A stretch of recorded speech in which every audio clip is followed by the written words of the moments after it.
자, 14번 문제 보시면 등산을 하다가 말벌에 쏘인 후 나타난 증상이다 그랬는데 이 문제는 안 풀어봤기도 해서 냈지만 여러분들이 이제 이 뒷얘기 중에 정리할 거 요거 하면서 하게. 뭐냐 하면 면역에는 이제 질환이라고 했을 때 크게 둘로 나눠요.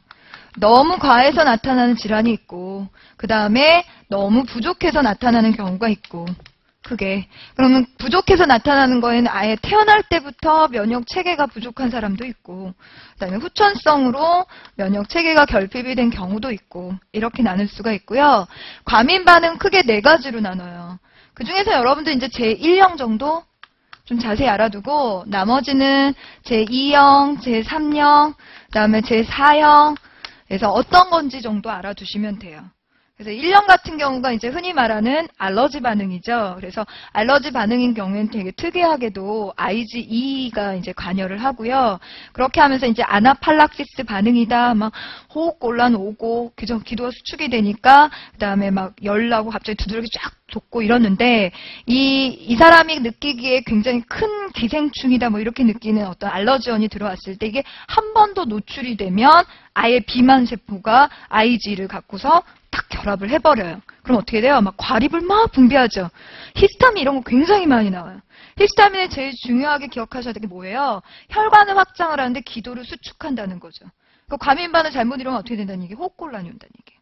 그래서 이제 1형의 원인이 뭐다라는 거 챙겨두시고 오히려 여러분들은 IgE가 관여하면서 일어나는 아나팔락시스 반응이라는 게 어떤 건지 이런 거 챙겨두신 다음에 조금 이제 신경을 쓰셔야 될 게 치료제.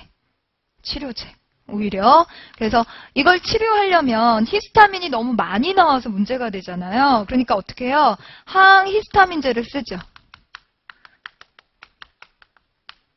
그 다음에 기도가 수축이 됐을 때 기도를 확장하는 역할을 하는 애가 있어요. 그걸 주입을 하는 거예요. 그게 누구냐면 에피네프린이에요. 그 다음에 이게 너무 면역이 과해서 나타나는 거니까 이게 이제 심하면 면역을 억제를 좀 시켜야 돼요. 면역 억제 역할을 하는 게 누구냐면 호르몬 중에 당질 코르티코이드, 다른 말로 코티솔이라고 부르는 애가 또 물질 대사랑 다르게 여기서 이렇게 쓰여요. 면역을 좀 억제시켜요. 그래서 코티솔. 근데 좋은 건 아니죠, 이거는. 왜냐하면 면역 억제시켰다가는 전반적인 면역에 문제가 생기면 안 되니까 이제 극할 때. 그래서 여러분들 이런 거 언제 볼 수 있냐면 얼굴에 막 여드름같이 막 뾰루지 되게 심하게 나서 피부과에 가면 처방해주는 약이 있어요. 그러니까 그 정도 아니면 여러분들 이제 세균성이다 그러면 여러분들이 알고 있는 것 중에 뭐 마데카소 이런 거 말고 이건 좀 범위가 넓고요. 아예 그냥 피부에 세균성 감염에서 되게 뾰루지 크게 나거나 그러면 처방전에서 꼭 처방전 아니어도 살 수 있는 바르는 약이 뭐냐면 박토라반이라는 게 있어요. 그럼 거기 보면 써 있어요. 세균성 염증 질환 뭐 이런 거. 그게 조금 넓은 범위의 마데카솔이나 또 뭐 이렇게 그냥 상처 났을 때 바르는 그런 거보다는 이제 직접적이고 그거보다 심하면 피부과에서 의사 선생님 처방전을 써주세요. 그러면 따로 덜어가지고 무슨 연고를 줘요. 그게 바로 뭐냐 이거예요. 많이 바르면 좋은 거예요? 나쁜 거예요? 나쁜 거죠. 그러니까 낫는다 싶으면 바르지 말게. 예. 이 대신 이건 살 수가 없어요, 마음대로. 그러니까 이렇게 딱 그 모양으로 만들어진 그런 형태를 안 팔아요. 덜어서. 왜냐하면 코티솔이라는 게 면역을 억제하니까 과용하면 안 되는 그런 거죠. 대신 이거 바르면 어때요, 그러니까? 확실해요. 하루나 이틀 지나면 싹 들어가요. 그러니까 사실은 막 억지로 눌러놓은 거나 마찬가지죠. 제일 좋은 건 그냥 터트려져서 나오는 게 제일 좋은데, 뭐 그런 거. 이런 걸 처리하고, 그 다음에 안 되면 이제 뭐 알러지 원을 조심하는 게 가장 일반적으로 하는 방법이고 그것도 안 되면 오히려 노출을 많이 시키게 하는 방법도 방법이에요. 과하게. 그래서 그 안에서 내 몸 안에서 항체나 이런 걸 빨리 만들어내서 하는.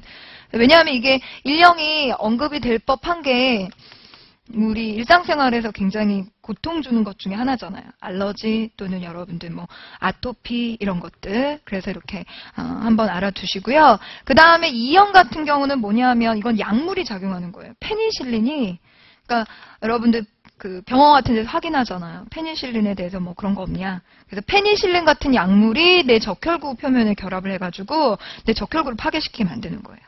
그 다음에 3년 같은 경우 뭐냐 하면은 항체가 너무 많이 나와서 그게 조직에 가라앉았는데 조직이 공격받는 거죠.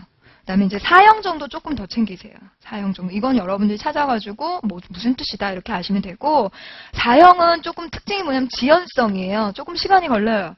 그리고 얘를 일으키는 게 보통 뭐냐 하면은 곤충에 물리거나 뭐 벌에 쏘였을 때 이때 일어나는 건데, 이제까지 배웠던 거랑 좀 독특하게 얘는 IgE고 얘는 이제 페니실린 같은 게 적혈부 표면에 이제 있어서 공격받는 거고, 얘는 IgG 같은 항체가 너무 많이 나와서 문제가 되는 건데, 독특하게도 얘는 T세포가 관여하는 그런 과민 반응이에요. 그래서 얘는 TH1이 관여하니까 TC가 작용을 해가지고 활성화가 되는 거죠. 그러니까 이렇게 곤충이나 이런 벌에 쏘였을 때 생기는 어떤 지용성 분자들을 공격하다가 너무 과해지면서 내 걸 공격하게 되는 게 바로 이거예요. 그래서 여기서 이제 지금 보시면 벌에 쏘인 부위에서 열이 나고 붉게 변하고 심하게 부었고 호흡곤란 느끼고 에피네프린 주사했더니 호흡곤란 증세가 완화되었다라고 얘기하는 게 이제 우리가 배웠던 이런 어떤 과민 반응이죠.